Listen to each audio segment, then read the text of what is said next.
jika ada seseorang belum bisa mencintai pasangannya, suami atau istri, apakah termasuk belum bersyukur dengan pasangannya? Ini masalah tentunya ya kawan. Orang belum bisa mencintai kan masalah ya, dalam kehidupannya. Ya kan, masalah. Baik. Minta kepada Allah Azza wa Jalla ya, agar hatinya itu bisa tentram ya, bersama dengan suaminya dan juga bersama dengan apa? Istrinya. Baik. Dan di antara yang diajarkan oleh Nabi alaihi salatu wassalam ya, terkadang ketidaksukaan itu karena suatu masalah yang dianggap besar. Ini ya. Ternyata kalau ditelusuri, kenapa kamu bisa tidak suka dengan suamimu, tidak suka dengan istrimu? Kalau ditanya ternyata ya karena satu dua masalah saja, satu akhlak atau dua akhlak ya. Nah saja. Istri saya itu kalau pas lagi datang bulan ya bawaannya merengut ya. Bawaannya merengut, lu berapa hari merengutnya? Ya, usbu'. Satu apa namanya? Satu bulan. Nah, ya coba kita lihat sabda Nabi alaihi salatu wasallam. Nabi mengatakan, la yafraqu al-mu'minu mu'minatan in kariha minha khuluqan radiya minha akhar. Atau kama qala Rasul alaihi salatu wasallam. Janganlah seorang itu membenci, seorang suami membenci istrinya hanya karena dia tidak ridho dengan satu khuluk.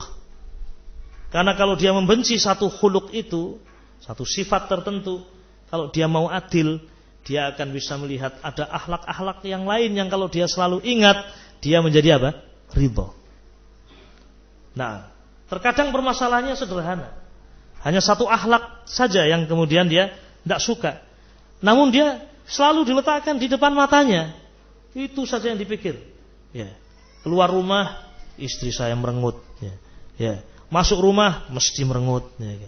Selalu yang dipikir itu. Kerja juga demikian. Tidak ingat hal-hal lain yang apa namanya, yang membuat orang ridho. Istri saya walaupun seperti ini, ya, telah melahirkan 10 anak saya. Ya. Asyarah 10. Apa ini bukan bukti cinta ya kan? 10 loh, ya kan? 10. Ya. Setahun paling tidak menyusui berapa? Ya. 2 tahun. 2 tahun kalau saya nyusui tidak bisa. Ya. 2 tahun. Ya, hamil sudah berapa? 9 bulan. Ya subhanallah, ini sudah berat. Ini saja sudah, semoga bisa apa namanya, mengingatkan jasa. Ya. Kemudian sisi yang lain juga. Ya. Sudah berapa dia mencucikan baju kita? Ya. Kalau anak sampai 10 kira-kira berapa tahun dia menikah? Gitu Pak. Paling tidak 20 tahun ya kan. Ya, atau mungkin ya kan anak 10 kalau tunji setahun siji ya paling tidak ya kurang lebih 12 tahun 13 tahun ya 13 tahun. Nah, sehari berapa kilo baju disucikan? Masih lagi apa namanya mengurusi apa anak-anaknya, pendidikan anak-anaknya, masak untuk kita, perkara-perkara yang sangat banyak. Dan Islam adil, ikhwan. Ya. Baik. Jadi saya khawatir seandainya ketidaksukaan kita kepada istri kita atau pasangan kita adalah karena hanya satu akhlak huluk saja ya, yang selalu diletakkan di depan mata kita. Sehingga setiap saat ya seakan-akan banyak salahnya. Karena itu terus yang dilihat. Ya. Makanya coba kita lihat ya, sabda Nabi alaihi salatu wasallam ini. Ya. Janganlah seorang suami membenci istrinya atau sebaliknya.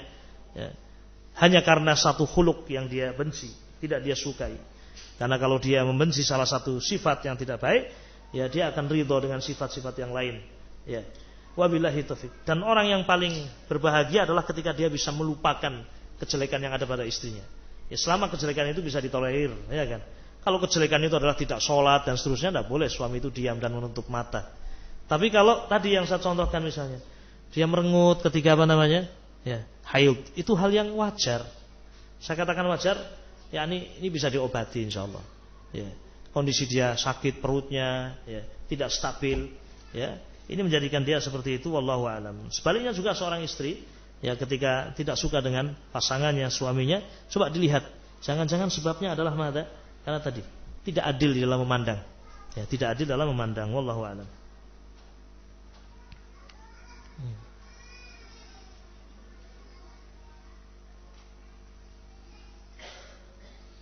Nah,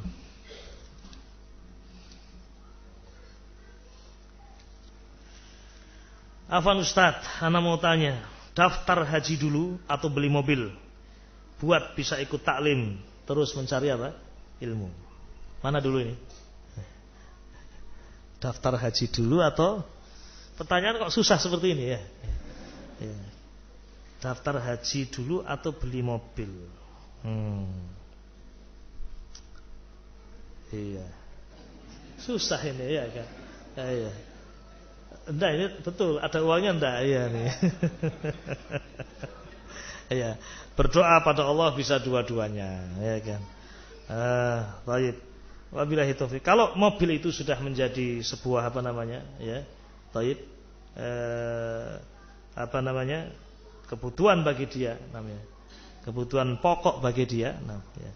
Baik, maka ya tidak mengapa Anda membeli apa namanya, ya. Mobil dulu. Ketika ini sudah menjadi sebuah kebutuhan apa? Ya pokok. Terkadang seorang ya menjadi sebuah kebutuhan pokok. Yang kalau dia tidak memiliki itu, ya, maka akan banyak sekali perkara yang dia tidak bisa apa namanya melakukan, bahkan mungkin madharrah. Ya. Tetapi kalau ini apa namanya bisa digabungkan, ya, maka dia bisa apa namanya mendaftar haji dulu, ya. Baik. Kemudian setelah itu membeli apa namanya mobil. Ini zahirnya ini mudah rezekinya insyaallah ini. Ya. Ya, mau beli mobil, ya kan? Mobil apa ini, ya kan? Tapi kalau mau beli mobil Innova di atas 100 juta, ya sudah, beli mobil yang harga berapa? Ya, harga 60 juta, yang 25 untuk mendaftar apa? Haji. Selesai sudah, ya kan? Ya, coba dilihat, ya, mobil apa yang antum mau beli namanya. Ya, kalau ternyata mobilnya harga 8 juta, yang untuk dua-duanya tidak bisa. Ya sudah beli mobil dulu, mau 8 juta, ya kan? Mobil yang, ya kan? Ya, ini perlu dilihat. Ngatur nggak Pak? Iya, ini pertanyaannya perlu diperjelas. Kalau bisa digabungkan dua-duanya, contoh tadi, ya dia punya uang 100 juta lebih, ya sudah daftar dua-duanya, dua-duanya bisa dapat. Mobil 60 juta sudah bagus, ya, bisa jalan lah. Kalau hanya untuk taklim dan juga untuk apa, ya. Kemudian selebihnya untuk daftar haji. Nah, hukum televisi apa Ustaz? Kalau istri minta belikan televisi, kita tidak membelikan, apakah kita berdosa atau tidak? Ya. Taib. Televisi sekarang madorotnya apa namanya? Ya, aksar madorotnya lebih banyak daripada apa namanya? Ya, manfaatnya kalaupun ada manfaat. Ya. Sehingga darul mafasid muqaddamun ala jalbi mada al-masalih, ya. Daf'ul mafasid, ya, darul mafasid, menolak mafsadah lebih diutamakan daripada mendatangkan apa? Maslahat. Kalau memang ada maslahatnya. Dan kita saksikan ya, mafsadahnya aksar, lebih banyak mafsadahnya. Maka tidak sepantasnya kita apa namanya? Memenuhi permintaan istri ini dan tidak berdosa, ya. Tapi belikan sesuatu yang lain yang bermanfaat. Ya, sesuatu yang bermanfaat. Wabillahi taufiq fid dunya wal akhirah, di dunia dan juga di akhirat. Pertanyaan yang terakhir. Afan Ustaz, masih menyambung taklim sore kemarin. Ketika Nabi Muhammad SAW mendapatkan sungai di Jannah, yakni Al-Kautsar, Allah menyuruh beliau untuk sholat sebagai wujud syukur. Apakah ketika kita mendapatkan nikmat Allah kita juga harus sholat atau cukup dengan sujud syukur? Baik. Nah, syukur kepada Allah adalah dengan ibadah kepada Allah. Jadi, semua ibadah yang kita lakukan adalah wujud apa? Syukur. Dan terkadang wujud syukur dari nikmat tertentu ada wujudnya. Seperti nikmat harta, di antara wujud syukurnya adalah dengan mengeluarkan apa? Zakat. Dari di antara wujud syukur adalah mengeluarkan apa yang wajib, ya, mengeluarkan zakatnya. Nah, dan juga semua ibadah adalah bentuk syukur kepada Allah Subhanahu wa taala. Dengan memperbanyak ibadah-ibadah yang masyru'ah yang disyariatkan oleh Allah Subhanahu wa taala, ke qiyamil lail seperti salat malam atau yang lainnya dari ibadah-ibadah. Nah, baik, ini mungkin yang bisa kita sampaikan pada kesempatan pagi hari ini. Dan kita mohon maaf atas segala kekhilafan, ya, atau hal-hal yang barangkali tidak berkenan pada antum semuanya, ya. Mudah-mudahan yang sedikit ini berfaedah dan bermanfaat, ya. Subhanakallahumma bihamdika asyhadu an la ilaha illa anta astaghfiruka wa atubu ilaik. Walhamdulillahirabbil alamin. Assalamualaikum warahmatullahi wabarakatuh.